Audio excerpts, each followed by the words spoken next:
یہ عین فرض نماز میں اللہ کے نبی فرما رہے ہیں کہ لوگوں کی راحت کا خیال کرو۔ حضرت حسین کی تعلیمات تو یہ تھی کہ سجدے میں سر کٹایا۔ یہاں پر لوگ پتہ نہیں کیا کون سا دین سمجھتے ہیں کہ راستوں کو بند کرو اور نوحے پڑھو، اور جناب یہ ہمارے پیچھے ایک سر میں درد رہتا ہے ہر وقت۔ اللہ معاف فرمائے، یہ کوئی دین ہے یار؟ ایک نماز جو توفیق ہوتی ہو کہ مسجد میں آ کے کوئی پڑھ لے، یہ کام کرنے بڑے آسان ہوتے ہیں نا اصل، اور اس سے مشہوری بھی بہت ہوتی ہے۔ مفتی صاحب کے بیانات سننے کے لیے مفتی صاحب کے آفیشیل چینل مفتی مجود امین کو سبسکرائب کیجیے۔ بے شک مہینوں کی جو گنتی ہے، شہور عند اللہ، اللہ کے نزدیک 12 شہرن، 12 مہینے، فی کتاب اللہ یوم خلق السماوات والارض، جب سے اللہ نے زمین و آسمان کو پیدا کیا ہے۔ آسمان و زمین کے پیدا کرنے کے بعد اللہ نے وقت کو بھی پیدا کیا ہے، سمجھ رہے ہیں بات؟ اور اس وقت کو اللہ نے سال میں اور مہینوں میں اور ہفتوں میں تقسیم کیا۔ تو قرآن کہہ رہا ہے کہ ہم نے جب سے زمین و آسمان کو پیدا کیا، ہم نے سال کو، اس وقت کو 12 مہینوں پر تقسیم کیا۔ منہا اربعۃ حرم، ان میں سے 4 مہینے بڑی حرمت والے ہیں۔ کون سے ہیں وہ 4 مہینے؟ ان میں سے 3 مہینے تو ایک ساتھ ہیں، ذوالقعدہ، ذوالحج اور محرم۔ یہ 3 مہینے تو کیا ہیں؟ ساتھ ہیں۔ سال کے آخری 2 مہینے اور پہلا مہینہ، اور 1 مہینہ درمیان میں آتا ہے رجب، صحیح ہے؟ تو کتنے مہینے ہو گئے؟ 4 مہینے۔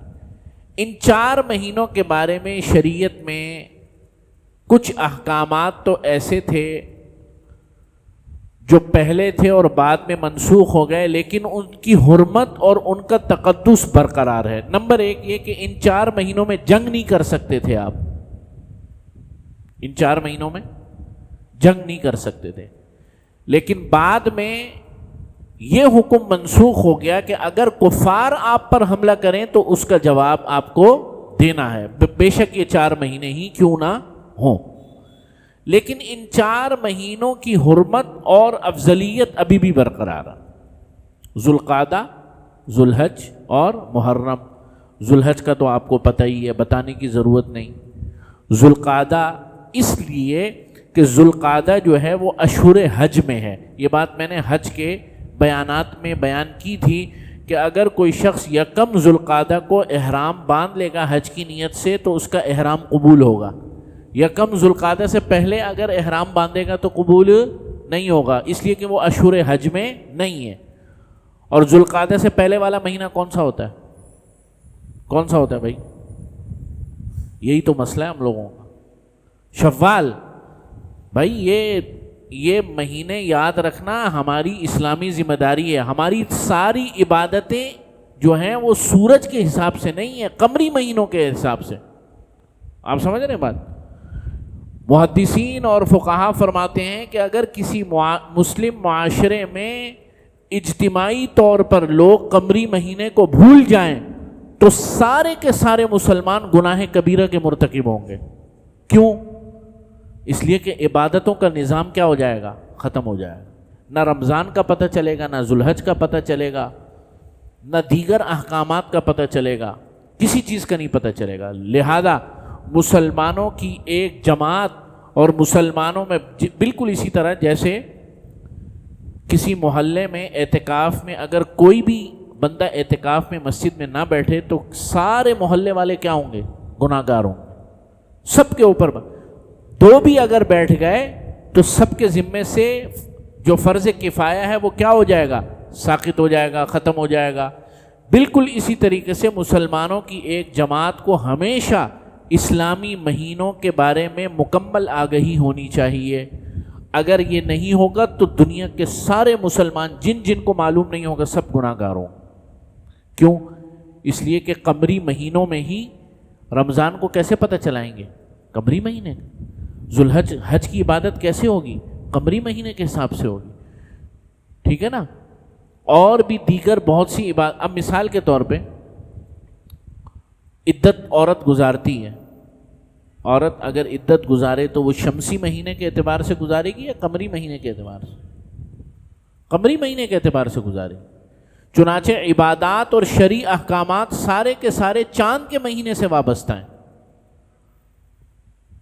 ایک عورت ہے، اس کے شوہر کا انتقال ہو گیا، اللہ نہ کرے. اب اس کی عدت کتنے دن ہے؟ 4 مہینے 10 دن.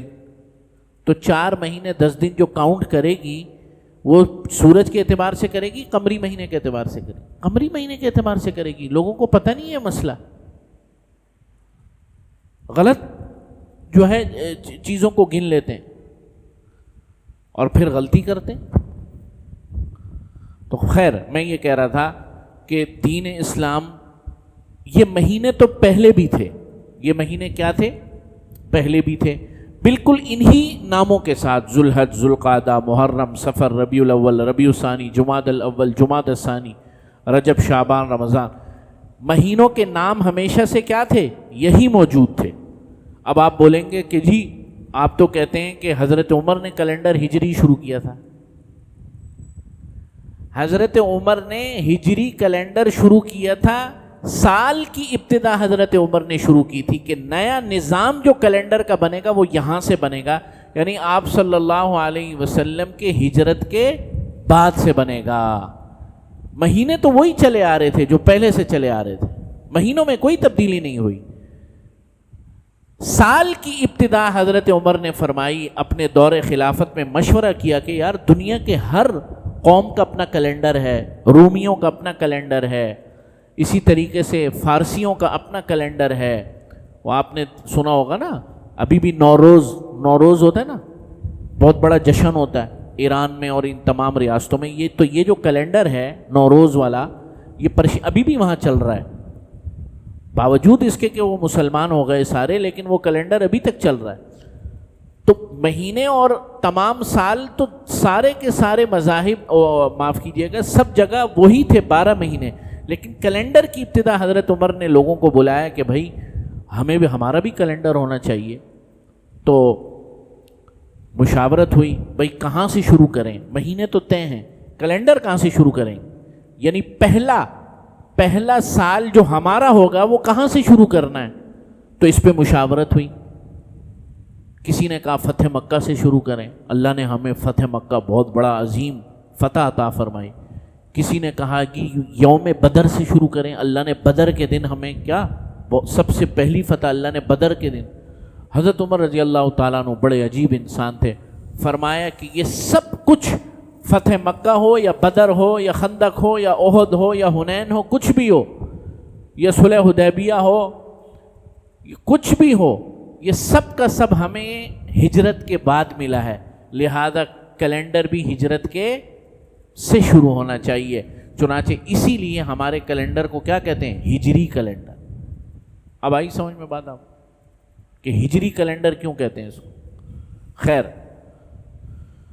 تو یہ 4 مہینے ابتدائے اسلام سے پہلے بھی اور اسلام آنے کے بعد بھی بڑے محترم تھے. عرب کے معاشرے کے اندر ان 4 مہینوں کا، جن میں ذوالقعدہ، ذوالحج اور محرم اور رجب، یہ 4 مہینوں میں وہ جنگیں نہیں کرتے تھے، لڑائی جھگڑا نہیں کرتے تھے، کوشش کرتے تھے کہ ان چیزوں سے بچیں.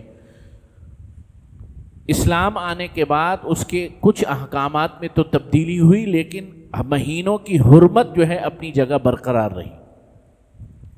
پہلی بات تو یہ. دوسری بات یہ کہ جب سال شروع ہوتا ہے تو اس ماہ محرم میں دین افضلیت تو ہو گئی. اب افضلیت کس اعتبار سے؟ چنانچہ روایات میں آیا ہے کہ اللہ تعالیٰ نے اس مہینے کا جو 10واں دن ہے، جسے عاشورہ محرم کہتے ہیں، کیا کہتے ہیں؟ عاشورہ محرم، اس دن کو اللہ نے بڑی فضیلت عطا فرمائی. روایات میں آتا ہے کہ حضرت آدم علیہ السلام کی توبہ کو اللہ نے اسی دن قبول فرمایا. حضرت نوح علیہ السلام کی کشتی کو ٹھہراؤ جو ہے وہ اسی دن ہوا. حضرت یونس علیہ السلام کو اللہ نے مچھلی کے پیٹ سے اسی دن آزاد فرمایا. لیکن یہ جو روایتیں ہیں یہ کچھ کمزور درجے کی ہیں، لیکن ایک روایت بڑی طاقتور ہے، بڑی محکم ہے اور بڑی شاندار ہے۔ وہ یہ کہ جب نبی کریم صلی اللہ علیہ وسلم تشریف لائے مدینہ منورہ، کہاں تشریف لائے؟ مدینہ منورہ، تو حضور علیہ الصلوۃ والسلام نے دیکھا کہ یہودیوں نے روزہ رکھا ہوا ہے 10 محرم کا، یعنی عاشورہ محرم کا۔ 10 محرم عاشورہ محرم ایک ہی بات ہے، عاشورہ اشر سے نکلا، اشر 10 کو کہتے ہیں۔ تو آپ صلی اللہ علیہ وسلم نے فرمایا یہ روزہ کیوں رکھ رہے ہیں، کیا معاملہ ہے ان کا؟ تو انہوں نے جواب دیا اہل مدینہ نے کہ یہ لوگ روزہ رکھتے ہیں یہودی، اور اس لیے روزہ رکھتے ہیں کہ اللہ رب العزت نے بنی اسرائیل کو فرعون سے نجات عطا فرمائی تھی 10 محرم کے دن، اور فرعون کو اللہ تعالیٰ نے غرق فرمایا تھا، سمندر برد فرمایا تھا 10 محرم کے دن۔ اس شکرانے میں یہ 10 محرم کو روزہ رکھتے ہیں۔ آپ علیہ الصلوۃ والسلام نے فرمایا اگر معاملہ ایسا ہے تو پھر ہم زیادہ حقدار ہیں اس بات کے کہ اس ماہ مبارک کے اس دن کو ہم روزہ رکھیں، اس لیے کہ اب حضرت موسیٰ علیہ الصلوۃ والسلام کی تو شریعت ختم ہو گئی، شریعت اب میری ہے، لہٰذا ہم زیادہ حقدار ہیں اس بات کے کہ حضرت موسیٰ علیہ الصلوۃ والسلام کو اللہ تعالیٰ نے یہ جو نعمت عطا فرمائی اس کے شکرانے میں ہم روزہ رکھیں، لہذا آپ علیہ الصلوۃ والسلام نے اس کا روزہ فرمایا۔ ایک حدیث میں حضور علیہ الصلوۃ والسلام نے فرمایا جو شخص اس دن کا روزہ رکھے تو میرا یہ گمان ہے کہ اللہ تعالیٰ پچھلے سال کے تمام گناہوں کو اس کو معاف فرما دے۔ لیکن یہ تمام کی تمام فضیلتیں، یہ میں بار بار کہتا ہوں کہ یہ جو ہوتا ہے نا پچھلے سال کے گناہ معاف اور اگلے سال کے گناہ معاف، یہ بالکل حقیقت بات ہے، اور نبی کریم صلی اللہ علیہ وسلم نے متعدد مقامات پر یہ بات ارشاد فرمائی ہے۔ لیکن اس کا مطلب یہ نہیں ہے کہ سارے سال گناہ کرو اور 10 محرم کو روزہ رکھ کے بخشوا لو، یہ والے گناہ معاف نہیں ہوتے۔ سمجھ میں آئی؟ ڈکیتیاں مارو، دوسروں کے حقوق مارو، اور جناب والا جو ہے حقوق العباد کی جو ہے نا پامالی کرو اور 10 محرم کو روزہ رکھو بخش دی، نہ یہ مطلب نہیں ہوتا۔ تمام حقوق، فرائض، واجبات کو ادا کرنے کے بعد آپ کا کیا خیال ہے؟ جو شخص تمام وجوب ادا کرتا ہے، فرائض ادا کرتا ہے، حقوق ادا کرتا ہے، اس سے کوئی گناہ نہیں ہوتا؟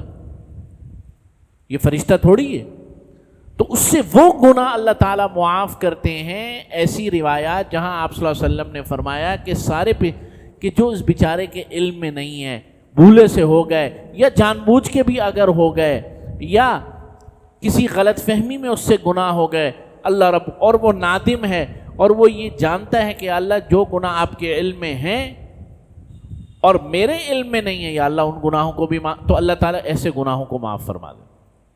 تو ان روایات کو سن کر جرت نہیں ہونی چاہیے اور مزید حوصلہ نہیں ہونا چاہیے گناہوں پر، پہلی بات۔ تو آپ صلی اللہ علیہ وسلم نے فرمایا میرا یہ گمان ہے کہ اللہ تعالیٰ پچھلے اس کے تمام گناہوں کو معاف فرما دیں گے، جیسے کہ فضیلت کا روزہ 9 ذوالحج کی، اس میں بھی یہی الفاظ ہیں ملتے جلتے، بلکہ وہاں تو یہ ہے کہ اگلے اور پچھلے سال کے گناہوں کو اللہ تعالیٰ معاف فرما دیں گے، تو یہ بڑی فضیلت کی بات ہے۔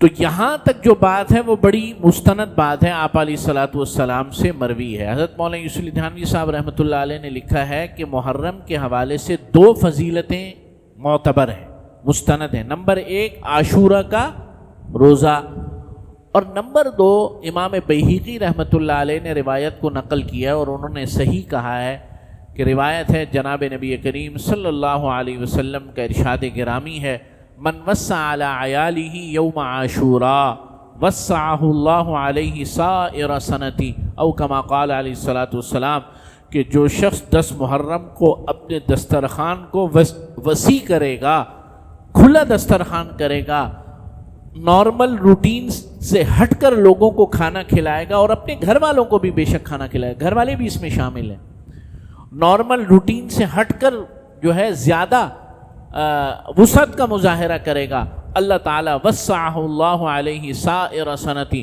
اللہ تعالیٰ اس کے دسترخوان پر سارا سال وسعت فرمائیں، یعنی اللہ تعالیٰ اس کے رزق میں وسعت فرما دیں گے اور اضافہ فرما دیں گے۔ چنانچہ ہمارے بزرگوں کا بڑا معمول رہا ہے ہمیشہ سے کہ 10 محرم کو جو ہے خوب جو ہے، اچھا وہ میں دوسری بات پہ دوبارہ آتا ہوں کہ 10 محرم کو اپنے دسترخوان کو وسیع فرماتے تھے، روزہ رکھتے تھے اور افطار کو وسیع فرماتے تھے. کیا کرتے تھے؟ اور جن لوگوں نے روزہ رکھنا چونکہ واجب نہیں ہے تو دن کے اندر بھی جو روزہ نہ رکھے وہ کھانا کھائے، اس کے لیے بھی اہتمام ہو. تو یہاں تک کی بات صحیح ہے. اب ہوا یہ کہ 10 محرم کو اللہ رب العزت کی تقدیر تھی، نواسہ رسول، جگر گوشہ رسول حضرت سیدنا امام حسین رضی اللہ تعالی عنہ کی شہادت کا دن بھی 10 محرم. اب کچھ چیزیں مکس ہو گئیں. کیا ہو گئی؟ مکس ہو گئی. ایک طرف حضور کے نواسے کا اور حضور کے بیٹے کا، حضور کی اولاد، بلکہ صرف نواسہ رسول کا نہیں بلکہ پوری اولاد کی شہادت. کس کی؟ پوری اولاد. کیا عجیب بات ہے کہ نبی کریم صلی اللہ علیہ وسلم کے 61 ہجری میں آپ علیہ الصلاۃ والسلام کے جانے کے کچھ سالوں کے بعد یہ فتنے ایسی چیز ہوتی ہے. یہ جو فتنے ہوتے ہیں نا، یہ جو آپ فتنوں کا لفظ سنتے ہیں، یا اللہ ہماری فتنوں سے حفاظت فرما، یہ کیا ہوتا ہے؟ یہ کوئی دیکھنے والی چیز نہیں ہوتی، یہ کوئی جن بھوت نہیں ہوتا جو سامنے سے نظر آتا ہے. یہ فتنہ یہی ہوتا ہے نا کہ حضور کے جانے کے 40 سال کے بعد حضور کی ساری اولاد کو قتل کر دیا گیا سوائے امام زین العابدین رحمہ اللہ تعالی جو کہ بچے، اور وہیں سے آپ صلی اللہ علیہ وسلم کی اولاد جو ہے آگے چلی. بچے تھے اس وقت، اللہ تعالیٰ نے بچا لیا. اللہ تعالیٰ نے اللہ کے نبی کی اولاد کو بچانا تھا، ورنہ پوری کی پوری اولاد اور نسل کو 40 سال کے بعد کیا ہو گیا؟ ختم کر دیا. ختم کس نے کیا؟ کافروں نے، اپنوں نے ختم کیا. یہ کیا ہے؟ یہ فتنہ تو ہے. انشاءاللہ اس پر میں تفصیلی بات کروں گا، ابھی یہ موضوع نہیں ہے. تو 10 محرم کو یہ واقعہ بھی پیش آ گیا. تو اب کچھ چیزیں مکس ہو گئیں. ایک تو یہ فضیلت کا دن تھا، لیکن اس دن ایک بہت بڑا غم بھی امت پر آ گیا. اب کیسے کریں گے؟ فضیلت کو چھوڑ کر غم کا انکار نہیں کر سکتے، اور جو اتنا بڑا غم اور امت پر سانحہ پیش آیا اس کو چھوڑ کر خوشیاں نہیں منا سکتے. مشکل ہو گئی نا، ہو نہیں گئی. یار میں ایک مثال دیتا ہوں. ویسے تو برتھ ڈے وغیرہ کا دین کے اندر کوئی وہ نہیں ہے، میں ایک صرف مثال دے رہا ہوں. آپ کا بیٹا پیدا ہوا، اللہ تعالیٰ سب کو اولاد عطا فرمائے، اولاد صالحہ عطا فرمائے، نرینہ اولاد عطا فرمائے. اسی دن قسمت اللہ رب العزت کی تقدیر میں لکھا تھا آپ کے والد کا یا بھائی کا یا کسی عزیز کا انتقال بھی ہو گیا. تو اللہ کی تقدیر تھی، اللہ رب العزت کی مشیت تھی. ایک طرف خوشی کا پہلو بھی ہے اور اسی دن جو ہے غم کا پہلو بھی آ گیا. اب آپ کو بیلنس کرنا ہے اس کو. اب آپ کو کیا کرنا ہے؟ اس کو بیلنس کرنا ہے. چنانچہ یہاں ہم سے 10 محرم کے حوالے سے کوتاہی ہو گئی.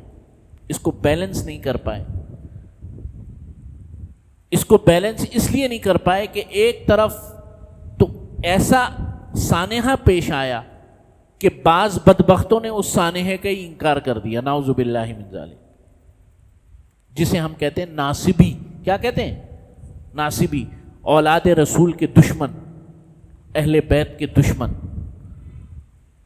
اور ایک طرف ایسا معاملہ ہوا کہ حضرت حسین رضی اللہ تعالیٰ عنہ کی شہادت کے اس غم کی آڑ کے اندر ایسی داستانیں اور ایسے عجیب و غریب بدعات اور خرافات شروع ہوئیں کہ الامان والحفیظ، کہ جس کا نہ دین سے کوئی لینا دینا، نہ دنیا سے کوئی لینا دینا، نہ شریعت سے کوئی لینا دینا، نہ اہل بیت سے کوئی لینا، کسی چیز سے لے.